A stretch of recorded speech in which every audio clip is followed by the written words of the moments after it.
Well, good evening. Hope you are doing well. I wanted to kind of a little wrap up message on this culture of honor, although there are probably many, many more parts to come. But after doing the first three or four, it really occurred to me that I need to reiterate a couple of very important ingredients, and then we'll continue to expand. And sometimes I can make assumptions that maybe I'm saying things right and it's not understood right or perceived, or I said it wrong. And I just want to make sure that I've cleared up a couple things, and that is with respect to an agenda. You see, a lot of people think that when you're shaping culture, that you have an agenda, right? Even those of you who maybe listen to this message, or those of you that are experiencing someone that is trying to shape culture. And oftentimes, people use religion as a way to enforce their agenda. And there's probably been no greater abuse of those that love God than using God's word as a way to enforce their agenda. And I certainly have been, I don't like the word victim, but I've certainly been the recipient of that type of leadership. And so I'm hypersensitive to it.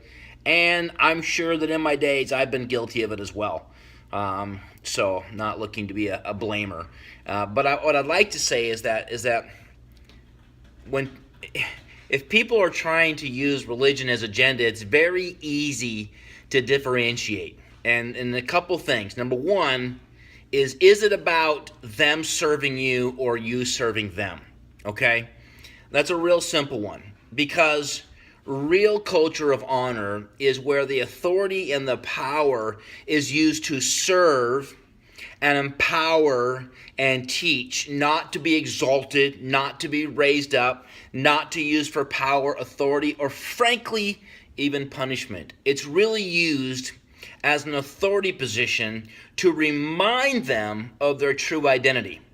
And when we're typically religious leaders, we want to use it as our whipping post, right? We want to use it to exalt our authority because we're acting on behalf of God. And on behalf of God would be as Jesus did. He who has not sinned, cast the first stone. And I know this is a challenge for people to hear because we like punishment when people do wrong things. I don't know what that is about our culture, but we just like it. And we look in society and we see it all the time from the judicial system, and they deserve it. And so therefore that seems to be right. But the reality is our goal is restoration. Our goal through a redemptive spirit is the revelation of our sonship to Christ. And our true authority coming to dictate our actions as a reflection of the love of God. You see, and this will be my second key, is when you approach society as a servant, it's very easy for people to see that your only agenda is love. When you approach it as, do this for me, I'm the authority, listen to me, then we have to kind of interpret what your real agenda is. When we approach society as a servant, right, then it is easy for them to understand that our only agenda is love. And love gives you access to the community. Love places you in a position to listen and understand before reacting. Love places us in a position of compassion to where we can be committed to restoring someone that's broken and fallen. And I know that doesn't seem to make sense, but it really does if you look at it from the big picture. And people can only give away what they receive. So if we give punishment, what do they give away? If we give love, what do they give away? People say, well, what if they do it again? Well, what did God say? Let's go back and remind them of their greatness and their identity, and let's do a better job of helping them make breakthrough. Well, what if they continue to abuse? Well, then we create boundaries. And we say, well, what about those boundaries? Well, stay tuned for future messages. We'll talk about that. But right now, I'm talking about the redemptive revelation of the love of God. And having a place in our culture to help people move through things. Honor as I said earlier, must happen in me before it happens through me.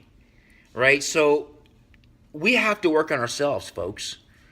We have to come to that place where we have forgiven ourselves. We have to come to that place where we act honorable. And the bottom line, the culture of honor is what? To treat everyone as if unto the Lord, as if God is present.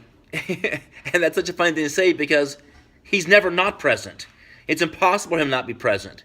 But for some reason, we think he's not, so we got to be his moral whipping stick and do his job for him, thinking that he can't do a good enough job on his own. And I know we don't have that cognizant. We don't have that, well, Brad, God can't do it, so I'm going to do it. People don't have that conversation, but they sure act like it.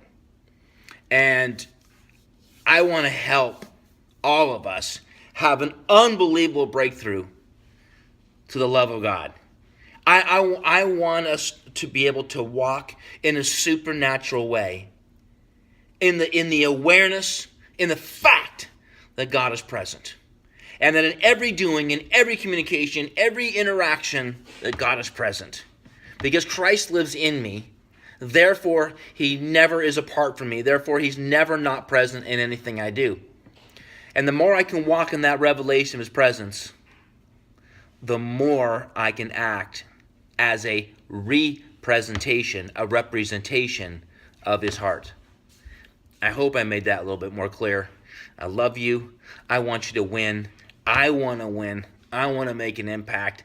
I want to be with you. I want to see you recognize who you are in this kingdom and gather people that want to make an impact, to add value, to heal the hurting soul of this universe.